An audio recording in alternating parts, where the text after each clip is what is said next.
Hello guys, good morning. Nandito naman po tayo sa 13 kasi umuwi tayo dahil wala tayong pasok ngayon.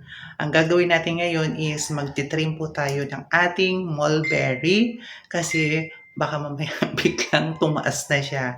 So need natin siyang itrim. So punta na tayo doon. Nakikita po natin ang ating likuran na parang gubat na naman kasi walang nag-aalaga. Ayan.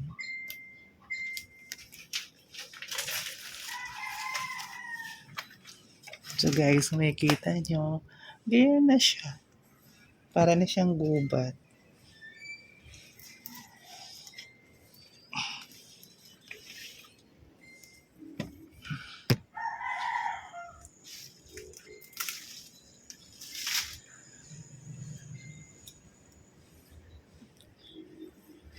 Kinakailangan na nating magdamo kasi tingnan nyo guys, oh. Sobrang ano na siya. Tapos, ito na guys, ang ating mulberry guys. Para na siyang gubat.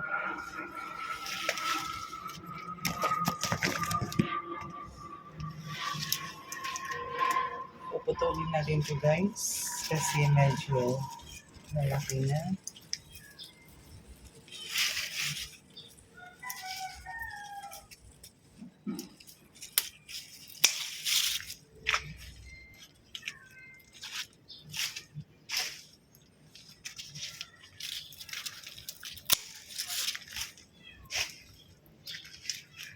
So, ito kung makikita nyo, ito na yung mulberry.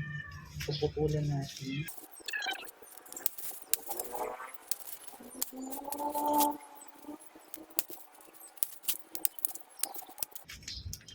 Para hindi siya lumaki ng lumaki guys.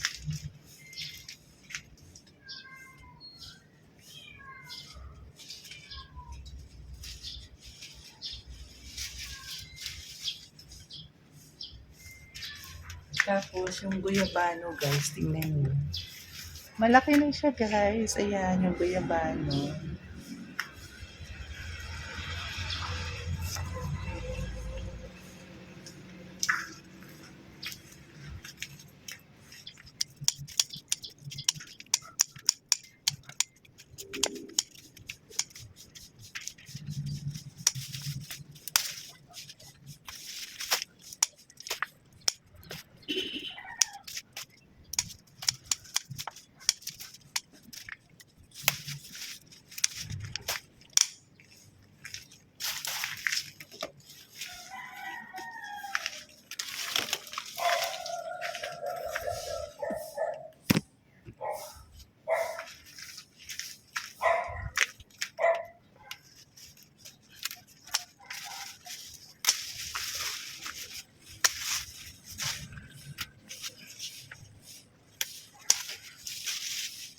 Para hindi siya guys lumaki.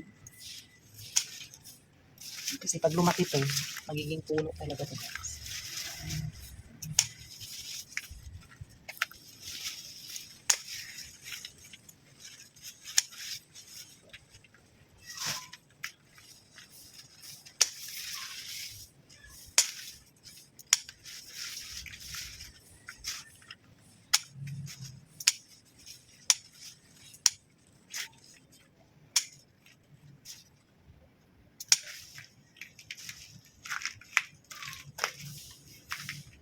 So, ayan na guys. Hindi na siya ganun kalaki.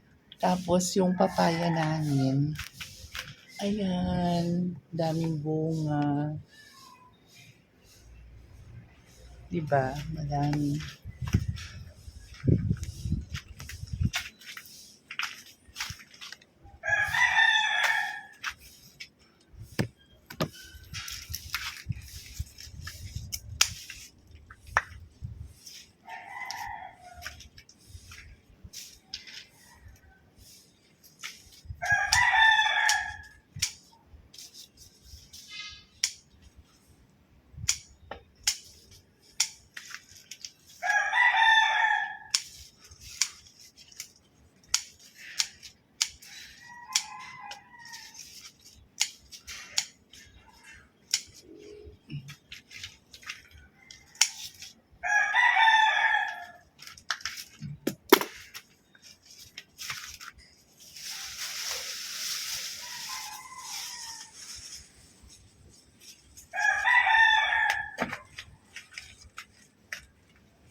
So, ayan, kung makikita natin dito, ayan. Tapos ito guys, yung malunggay. Yung ano kasi medyo, di ko alam pa sabi ni Jazz, ano daw, medyo namamatay siya. Kaya, yun. So, we're done. Ito na siya. Ayan. Ayan na po siya. Hindi na naman ano. Kasi dati, para siyang gubat. Tapos yung alateris guys. Ayan, malaki na rin siya alateris. Yung mga okra namin guys, talagang kinain ng ano, mga uod. Hindi ko maintindihan bakit. Bahala na. Sabi ko na bahala na. So, mamaya, magka-garden naman tayo. Gagawin natin is, eto dito guys. Ayan. Ayan dyan. Ayusin natin. Para mas maganda tingnan. So, ayan. So, thank you.